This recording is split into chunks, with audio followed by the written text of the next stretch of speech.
It's the first off day of the season for the Mariners, and today was the first day that Baseball Reference put out their wins above replacement calculations. Logan Gilbert has the most wins above replacement for the Mariners right now with .4, which not surprising. He's got one start and he did pretty well in it. Let's go through our team batting ranks. Our number one batter in 5 games with 19 plate appearances has 17 at bats. Cal Raleigh scoring 4 runs on 4 hits and getting on base 2 other times. He struck out 6 times and has a 235 average. OPS is 551. His OPS plus is 68, which is terrible. He's gotten 4 total bases. Ty France has played all 7 games, appeared at the plate 27 times, scored 3 runs, got 8 hits, and is on a 5-game hitting streak. He also has a double and 1 RBI with 2 walks, struck out 6 times. Jorge Polanco has struck out 12 times in 28 plate appearances for a batting average of 154. Ty France has a batting average of 320. Yeah, but Polanco, our second baseman, is slashing 154, 214, 154, 368 for his OPS. OPS plus of 12 with 4 total bases. This is, if you may recognize, worse than Colton Wong from last season, who was worse than Lou Gehrig with ALS. Yes, second base is a black hole for the Mariners. J.P. Crawford, in 29 plate appearances, has struck out 6 times, but is only batting 115 with a 30 OPS plus. Not great, but he did get hit by a pitch once, and he has walked twice. So he's gotten on base a few more times than the hits. Luis Arias has only had 11 at-bats and 14 plate appearances, despite appearing in 6 games for an 0.91 average with 5 strikeouts. Dom Canzone, in 17 plate appearances, has struck out 8 times for a 118 batting average, and he's only ever gotten on base through a hit. He's got an OPS plus of 18. Julio has struck out 9 times in 29 plate appearances, walked twice, and only gotten 5 hits on the year, with one of them being a double. OPS plus of 40. Mitch Haniger actually done pretty well despite the 6 strikeouts and 26 plate appearances. He's batting .261, 346 on base, and a .478 slug for an .824 OPS and a 143 OPS plus, which is pretty good. Then Mitch Garver, he's batting .143 with 2 strikeouts.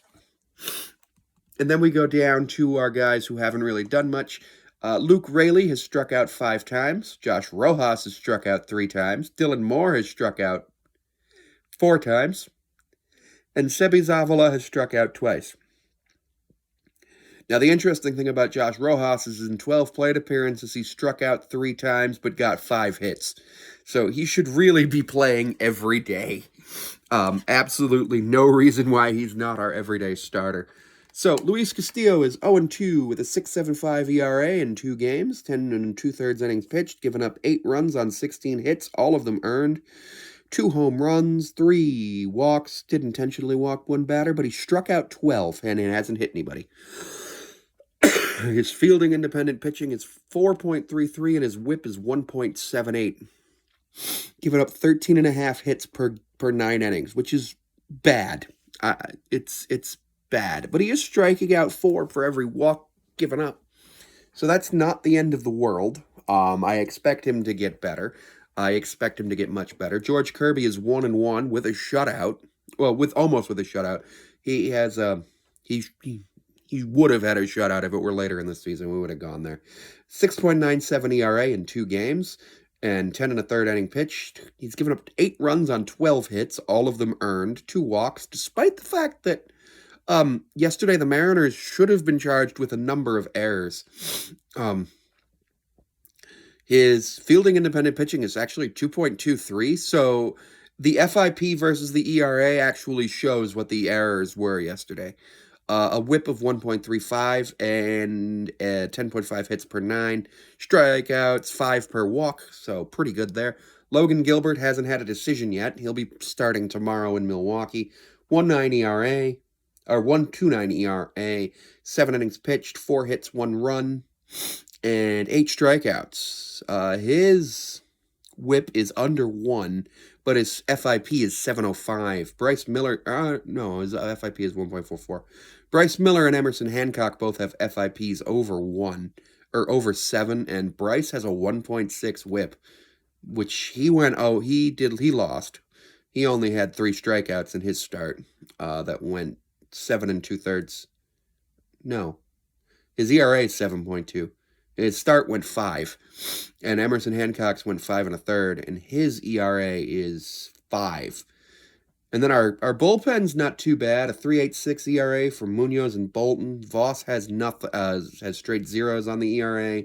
Thornton's a 2.45. Saucedo's a 6.75 ERA in 4 games. He's finished 1 game, pitched 2 2/3 innings, given up 5 hits, 2 runs, both of them earned, walked 1, intentionally walked 1, and struck out 2.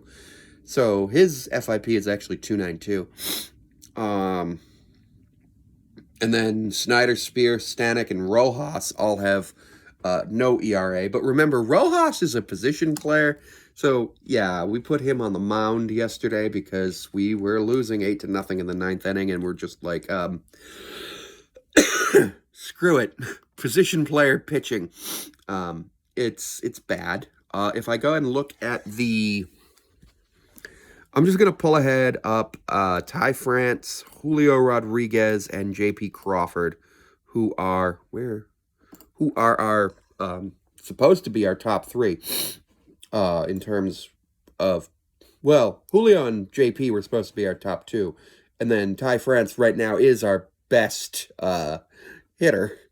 So Ty France this season is -1 WAR and 25 at-bats, which he scored 3 runs, but other stuff, yeah, I get that. Julio is -0.2 WAR and 27 at-bats, and JP is -0.2 WAR in, so that's -0.5 wins above replacement between those 3 players. It's not looking good for the Mariners right now, but I fully expect us to be able to recover against Milwaukee and against other teams. One thing that may have contributed to the Mariners absolutely getting shelled is that the Guardians manager was our bullpen coach last year, so they kind of knew what was going on. So it'll be Gilbert versus Freddie Peralta on Friday, Bryce Miller versus DL Hall on Saturday, and Hancock versus Colin Ray on Sunday. And that's not the Colin Ray who many of you may know from prison TikTok. But yeah. So I'm checking to see. I think the Mariners have some pretty good bats, and just are going to be a good team throughout the year, and I think they've still got a chance to make the playoffs. It's only 7 games in. I'm not that worried about them yet.